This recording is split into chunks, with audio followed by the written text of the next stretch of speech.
Hello girls and boys, how's it doing?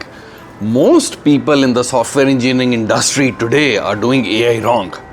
They're either putting their head in the sand, an ostrich approach, and saying, hey, this is not going to affect me, or they're blindly copy pasting stuff from AI without understanding what it is doing, and then wondering when shit hits the ceiling at 2 a.m. in the morning. In this video, Zero Gyan, 6 practical demos, 2 for freshers, 2 for experienced people, 2 for architects, both for people in the DevOps cloud area and for software developers as well. No bullshit video, let's get started.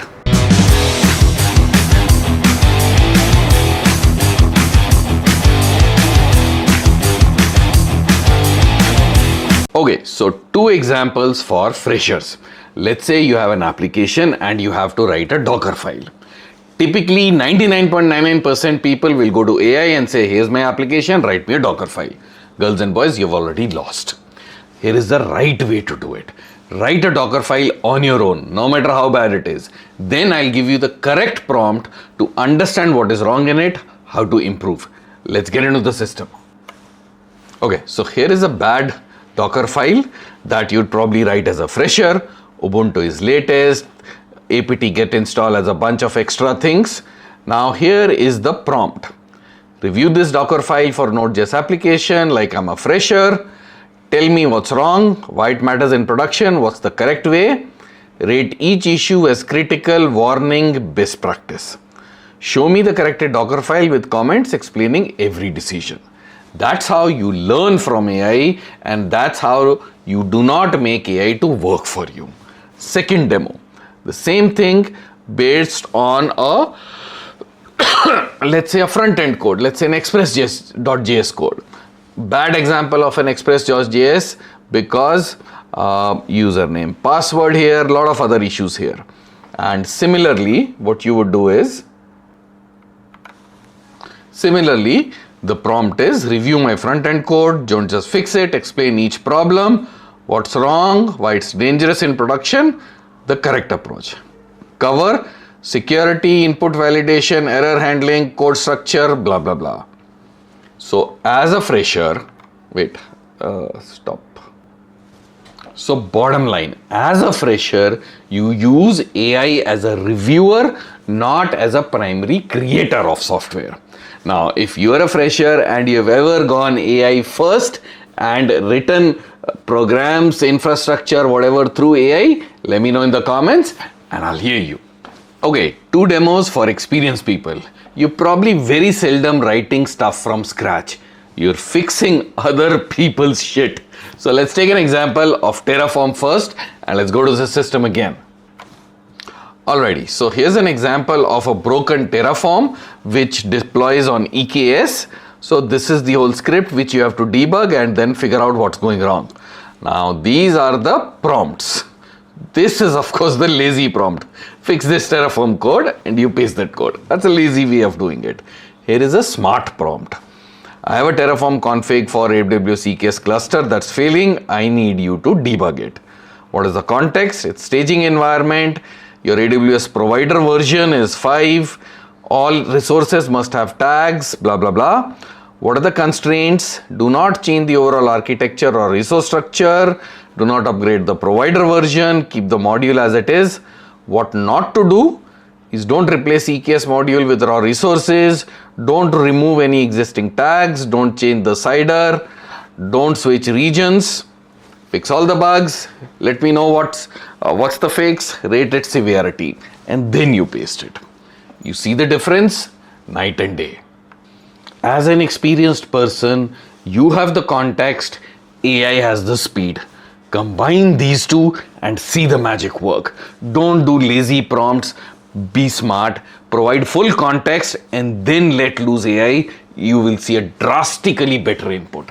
Now let's go to the second example for freshers. Alright, let's look at another use case now where you have a legacy Python file which I like to call a God function. It does everything under the sun and you have to refactor this code. This is very valid use case for developers. So this does the authentication check, inventory check, the promo code validation, everything, payment processing, shipping cost, tax calculation, everything in one file. Now, here are two prompts you can do. One is of course the lazy prompt, refactor this. Second is the smart prompt. I need to refactor this legacy code. The original author left the company. It works in production, but it's a maintenance nightmare. Here you give it context. Without this context, if you let Claude Code run on it, it will have merry hell. It will introduce new functions, it change the response format, it will put in new dependencies which didn't exist. But look at this prompt. This function is imported and called by 12 other services.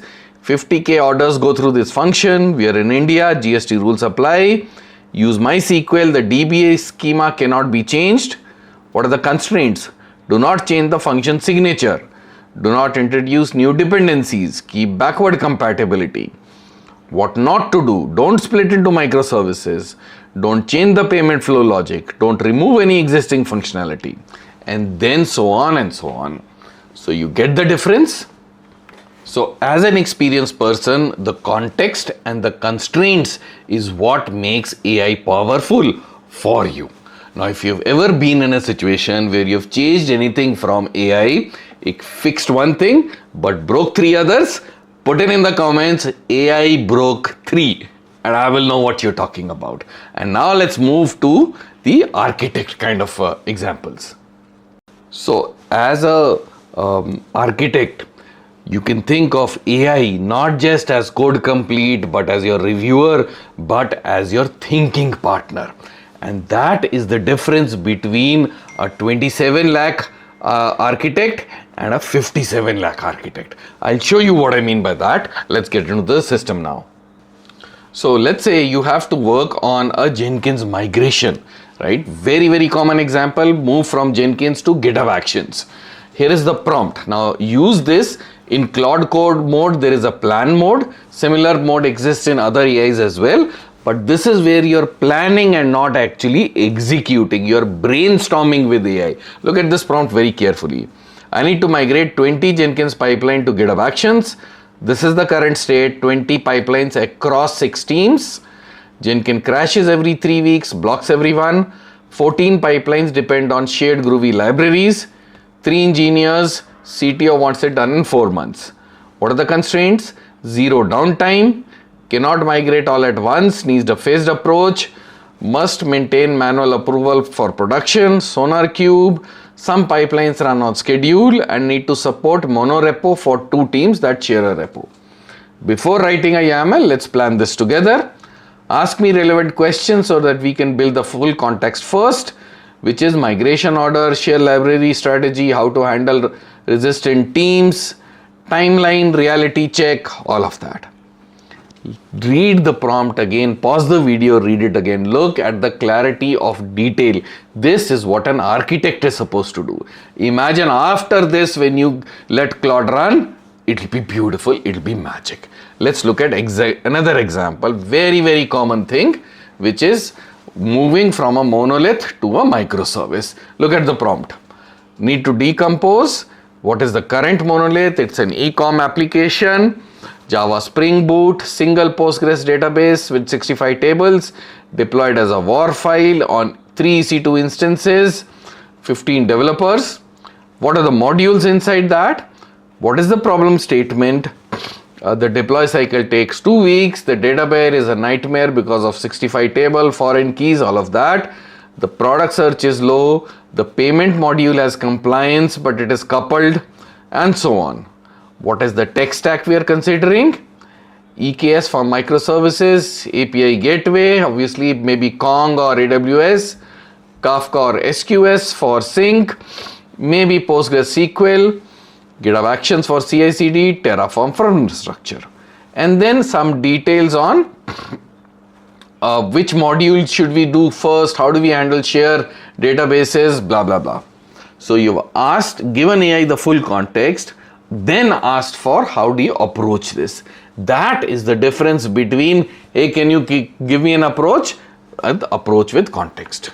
If you have ever been involved in moving a monolith to a microservice, Type monolith to microservice and I will know that you will resonate with the example that I have shown you. Alright, so here's the summary. 6 demos across 3 levels for development and for DevOps, and 1 single message for each of these profiles. If you're a fresher, use AI for review, not for writing. If you're an experienced person, then give context and constraints and use the power of AI for speed. Don't do lazy prompting.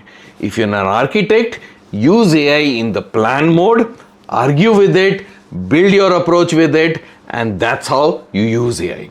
What do you do now? Depending on your profile, pick a demo, apply it. I've used Claude Code, you can use any other AI, apply it and tell me the difference in the comments. I'll see you in the next one. Cheers.